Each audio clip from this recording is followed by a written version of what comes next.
তার ঘরে কিছু মেহমান আসলো। ওই মেহমানরা কানা খেতে বসেছেন। কানা খাওয়ার সময় কিছু ঝোল তার দস্তরখানায় পড়েছে। কোথায়? দস্তরখানায় পড়েছে। ওই খাদেমাকে ডাক দিয়ে বলেন, ও খাদেমা, এই দস্তরখানাটাকে নিয়ে তুমি আগুনে নিক্ষেপ করো। জোরে বলুন সুবহানাল্লাহ।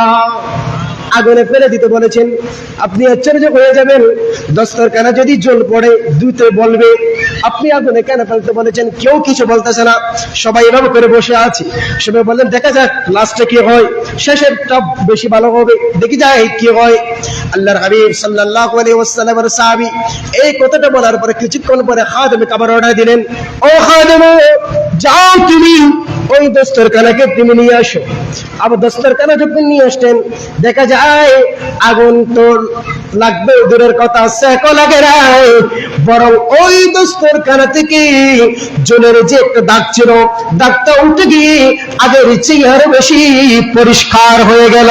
জুড়ে বলুন সুবহানাল্লাহ। সবাই বলেন, হুজুর ঘটনাটা বুঝলাম না, কারণ কি?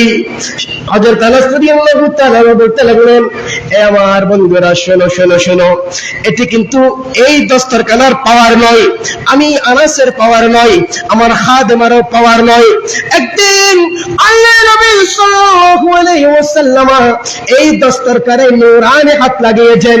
নূরানি হাত স্পর্শ করার কারণে এই দস্তরখানাকে আগুনে খেতে পারছে না, আগুন তাকে জ্বালাতে পারছে না। আমার ভাইয়েরা, হাদিস থেকে শিক্ষাটা কি?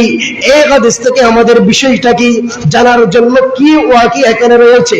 আমার ভাইয়েরা খেয়াল করবেন, আল্লাহর হাবিব সাল্লাল্লাহু আলাইহি ওয়াসাল্লামের নূরানি হাত লাগার কারণে যদি ওই দস্তরখানা আগুন না লাগে, আমরা মিরাজ শেষে নিশ্চিত করে বলতে পারি, যদি সঠিক বিশ্বাস থাকে, আমাদের গায়ে জাহান্নামের আগুনও লাগবে না।